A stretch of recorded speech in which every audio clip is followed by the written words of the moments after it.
মোস্তাফিজকে নিয়ে 2 দিনের রীতিমতো তোলপাড়ি হয়েছে, তবে এসবের কিছুই ছুঁয়ে যায়নি কাটার মাস্টারকে। মোস্তাফিজ বিন্দাস আছে একথা জানিয়ে রংপুর অধিনায়ক নুরুল হাসান বলেন, পাশাপাশি আমাদের মনে হয় খারাপ লাগা তো থাকতেই পারে, কারণ ও যেটা ডিজার্ভ করে আমার মনে হয় যে আগেও আরো বেশি ডিজার্ভ করত। অবশ্যই ওই জায়গা থেকে থাকতে পারে, তবে আমার মনে হয় যে ইটস ফাইন। ঢাকার নাগাল থেকে ম্যাচ বের করে এনে শেষ সময়ের নায়ক তিনি। বিপিএলে মাঠে নেমে ঢাকা ক্যাপিটালসের বিপক্ষে রংপুরকে গুরুত্বপূর্ণ মুহূর্তে ম্যাচ জেতাতে এগিয়ে এসেছেন মোস্তাফিজ।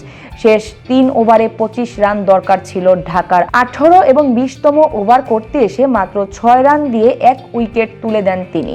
নুরুল জানান, শেষ পর্যন্ত বিশ্বাস ছিল মোস্তাফিজ আছে। অবশ্যই মোস্তাফিজ বিশ্বমানের বোলার। আমার কাছে মনে হয় যে গুরুত্বপূর্ণ সময়ে ওর সেরাটা আরো ভালো দিতে পারে।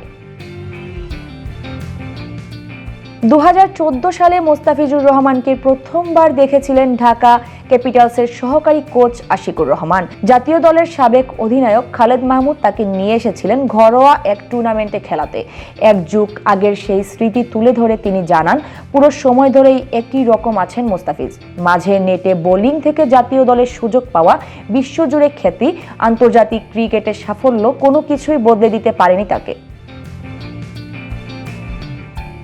সংবাদ সম্মেলনে তিনি বলেন, মোস্তাফিজ এমন একজন মানুষ যে কোনো কিছু নিয়ে চিন্তিত হয় না। সে স্বাভাবিকভাবেই ন্যায় এবং বর্তমানে থাকার চেষ্টা করে। সে ভাবে যে আমার তকদিরে যেটা আছে সেটাই হবে। সে একদম মানসিকভাবে ফ্রি থাকে এবং 100% দেওয়ার চেষ্টা করে যখনই যেখানে খেলে।